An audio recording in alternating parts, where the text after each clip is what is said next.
इमरान खान साहब की जो बेल है जो खारिज हुई है साइफर केस के अंदर, उसको सुप्रीम कोर्ट में चैलेंज किया जा रहा है। और हम जो है वो इस्तदा करेंगे सुप्रीम कोर्ट से कि as a matter of right ये बेल होनी चाहिए। पहले भी कोई जवाज़ नहीं था नीचे ट्रायल कोर्ट में या हाई कोर्ट में, बगैर किसी रीज़न के हम आज बेसिकली इमरान खान साहब की जो वाइफ हैं बुशरा बीबी साहबा, उनकी तरफ से पटिशन हमने इस्लामाबाद हाई कोर्ट में दायर की थी, जिसमें हमने ये गुजारिश की थी कि ये जो ऑडियो लीक की जाती हैं, फ़ोन टैप किए जाते हैं, घरों में डिवाइसेस लगाई जाती हैं और ये जो सिलसिला शुरू से चलता आ रहा है, लोगों को ब्लैकमेल किया जाता है, फिर वही ऑडियो जो हैं वो लीक कर कर चैनल्स को दे दी जाती हैं और फिर जो है FIA नोटिस भेजता है जनाब के आप आ जाएं और इसका जवाब दें। तो बेसिकली उस चीज़ को चैलेंज किया था कि ये बुनियादी इंसानी हकूक़ की जो खिलाफ वर्जी है इसको रोका जाए, कि कौन सी ऐसी एजेंसी, कौन सा ऐसा अदारा, किस लॉ के तहत ये रिकॉर्डिंग की जाती है और किस लॉ के तहत इस रिकॉर्डिंग को फिर रिलीज़ किया जाता है, सोर्स ऑफ इंफॉर्मेशन क्या है, किसने ये रिकॉर्ड किया, कैसे उसको चलाया और कैसे ये खुफिया तौर पर रखी जाती है और उसके ऊपर क्या मैकेनिज़्म है। तो ये सारी चीज़ें इस्लामाबाद हाई कोर्ट के सामने रखी। अटॉर्नी जनरल साहब की तरफ से आज हमने देखा कि कोई वैलिड जो है रीज़न या कोई मुनासिब आंसर नहीं आया और उसके ऊपर उन्होंने कुछ टाइम मांगा है कि हम बाकायदा तौर पर पूछेंगे और इसके ऊपर रिपोर्ट या अपना जो भी कमेंट्स हैं वो जमा करवाएंगे। अदालत ने बड़ा वाज़ेह कहा कि आप प्राइम मिनिस्टर ऑफिस से या कैबिनेट से इसके ऊपर बाकायदा तौर पर जो है वो डिस्कस करें और इसके ऊपर एक बाकायदा फ्रेमवर्क होना चाहिए। ये कोई तरीका नहीं है कि आप एक प्राइम मिनिस्टर जो है उसके ऑफिस की ऑडियो लीक करते हैं, रिकॉर्ड करते हैं और फिर ब्लैकमेल किया जाता है। तो इमरान खान साहब के ऑफिस जब वो प्राइम मिनिस्टर थे तो वहाँ पर ऑडियो जो है वो लीक की गई। इसी तरह बीबी साहिबा और साबिक जो चीफ जस्टिस, उनके आगे ख़ानदान और सारे लोगों की वो लीक की गई, नजम साकिब की लीक की गई। तो ये सारा सिलसिला जो है ना, इसको बंद करना चाहिए। तो ये आज केस था। बाकी इमरान खान साहब की जो बेल है जो खारिज हुई है साइफर केस के अंदर, उसको सुप्रीम कोर्ट में चैलेंज किया जा रहा है और हम जो है वो इस्तदा करेंगे सुप्रीम कोर्ट से कि as a matter of right ये बेल होनी चाहिए। पहले भी कोई जवाज़ नहीं था नीचे ट्रायल कोर्ट में या हाई कोर्ट में, बगैर किसी रीज़न के हमने ऑर्डर्स के अंदर कोई ऐसी चीज़ नहीं देखी जिसमें इमरान खान साहब के ऊपर कोई जुर्म जो है वो बन रहा हो, जिसकी वजह से, जिस रीज़न की वजह से इमरान खान साहब की जो बेल है वो खारिज की गई। दूसरी तरफ आप यही देख लें कि एक तरफ इतनी लेट फैसले सुनाए जाते हैं और दूसरी तरफ 420 सेकंड के अंदर बेल जो है वो नवाज शरीफ साहब को दे दी जाती है। तो ये जो इंसाफ का दौरा म्यार है, दौरा निज़ाम है, अदालतों के ऊपर इम्तिहान है और अदालतों को खड़ा होना पड़ेगा और इसके ऊपर स्टैंड लेकर फैसले देने होंगे। जी। अच्छा पंजोता साहब, एक तो ये बता दें कि जो पार्टी के रहनुमा हैं वो छुपे हुए हैं और दूसरे नंबर पे जो वकला हैं वो केसेस के अंदर मसरूफ़ हैं, लेकिन इलेक्शन कमीशन जो है वो इलेक्शन की डेट दे रहा है। तो आप कंपेन करेंगे या फिर अदालतों के अंदर जो मुकदमात हैं इनका सामना करेंगे?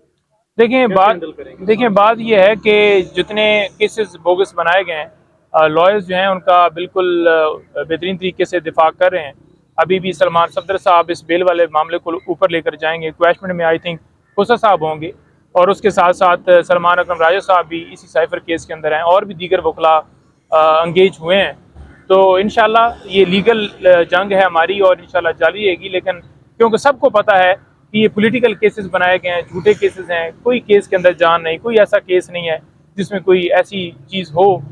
लिहाजा जो इलेक्शन की बात है, इलेक्शन की हवाले से बाकायदा तौर पर जो पार्टी है वो अपना काम जारी रखे हुए है और उसके ऊपर अपने उम्मीदवार वो देंगे। और दूसरे नंबर पर जो लॉयर्स को टिकट मिलेंगे वो डेफिनेटली अपने हलकों से इलेक्शन लड़ेंगे और पूरी कैंपेन भी करेंगे। अब देखते हैं कि किस किस को टिकट मिलता है, कौन कौन अप्लाई करता है, ये सारी चीज़ें मैटर करेंगी। सर आप खुद टिकट के लिए अप्लाई करेंगे? देखें अभी तक तो ऐसा कोई अप्लाई नहीं किया, देखें लेकिन हालात ऐसे बनते हैं जिसमें अप्लाई करना पड़ता है, जिसमें कैंडिडेट्स नहीं होते या वहाँ पर जो है वो ज़रूरी होता है, तो फिर ज़रूर इसके ऊपर कंसीडर करेंगे। केसेस के अंदर मसरूफ़ है, लेकिन इलेक्शन कमीशन जो है वो इलेक्शन की डेट दे रहा है। तो आप कंपेन करेंगे या फिर अदालतों के अंदर जो मुकदमात हैं इनका सामना करेंगे? देखें बात ये है कि जितने केसेस बोगस बनाए गए हैं, लॉयर्स जो हैं उनका बिल्कुल बेहतरीन तरीके से दिफा कर रहे हैं। अभी भी सलमान सफदर साहब इस बेल वाले मामले को ऊपर लेकर जाएंगे। क्वेश्चन में आई थिंक खुसा साहब होंगे और उसके साथ साथ सलमान अकरम राजा साहब भी इसी साइफर केस के अंदर हैं और भी दीगर वकला अंगेज हुए हैं। तो इंशाल्लाह ये लीगल जंग है हमारी और इंशाल्लाह जारी रहेगी। लेकिन क्योंकि सबको पता है कि ये पॉलिटिकल केसेस बनाए गए हैं, झूठे केसेस हैं, कोई केस के अंदर जान नहीं, कोई ऐसा केस नहीं है जिसमें कोई ऐसी चीज़ हो। लिहाजा जो इलेक्शन की बात है, इलेक्शन की हवाले से बाकायदा तौर पर जो पार्टी है वो अपना काम जारी रखे हुए है और उसके ऊपर अपने उम्मीदवार वो देंगे। और दूसरे नंबर पर जो लॉयर्स को टिकट मिलेंगे वो डेफिनेटली अपने हलकों से इलेक्शन लड़ेंगे और पूरी कैंपेन भी करेंगे। अब देखते हैं कि किस किस को टिकट मिलता है, कौन कौन अप्लाई करता है, ये सारी चीज़ें मैटर करेंगी। सर आप खुद टिकट के लिए अप्लाई करेंगे? देखें अभी तक तो ऐसा कोई अप्लाई नहीं किया, देखें लेकिन हालात ऐसे बनते हैं जिसमें अप्लाई करना पड़ता है, जिसमें कैंडिडेट्स नहीं होते या वहाँ पर जो है वो ज़रूरी होता है, तो फिर ज़रूर इसके ऊपर कंसीडर करेंगे। इमरान खान साहब की जो बेल है जो खारिज हुई है साइफर केस के अंदर, उसको सुप्रीम कोर्ट में चैलेंज किया जा रहा है और हम जो है वो सदा करेंगे सुप्रीम कोर्ट से कि as a matter of right ये बेल होनी चाहिए। पहले भी कोई जवाज़ नहीं था नीचे ट्रायल कोर्ट में या हाई कोर्ट में, बगैर किसी रीज़न के हम आज बेसिकली इमरान खान साहब की जो वाइफ हैं बुशरा बीबी साहबा, उनकी तरफ से पटिशन हमने इस्लामाबाद हाई कोर्ट में दायर की थी, जिसमें हमने ये गुजारिश की थी कि ये जो ऑडियो लीक की जाती हैं, फ़ोन टैप किए जाते हैं, घरों में डिवाइसेस लगाई जाती हैं और ये जो सिलसिला शुरू से चलता आ रहा है, लोगों को ब्लैकमेल किया जाता है, फिर वही ऑडियो जो हैं वो लीक कर कर चैनल्स को दे दी जाती हैं और फिर जो है FIA नोटिस भेजता है जनाब के आप आ जाएं और इसका जवाब दें। तो बेसिकली उस चीज़ को चैलेंज किया था कि ये बुनियादी इंसानी हकूक़ की जो खिलाफ वर्जी है इसको रोका जाए कि कौन सी ऐसी एजेंसी, कौन सा ऐसा अदारा, किस लॉ के तहत ये रिकॉर्डिंग की जाती है और किस लॉ के तहत इस रिकॉर्डिंग को फिर रिलीज़ किया जाता है, सोर्स ऑफ इंफॉर्मेशन क्या है, किसने ये रिकॉर्ड किया, कैसे उसको चलाया और कैसे ये खुफिया तौर पर रखी जाती है और उसके ऊपर क्या मैकेनिज़्म है। तो ये सारी चीज़ें इस्लामाबाद हाई कोर्ट के सामने रखी।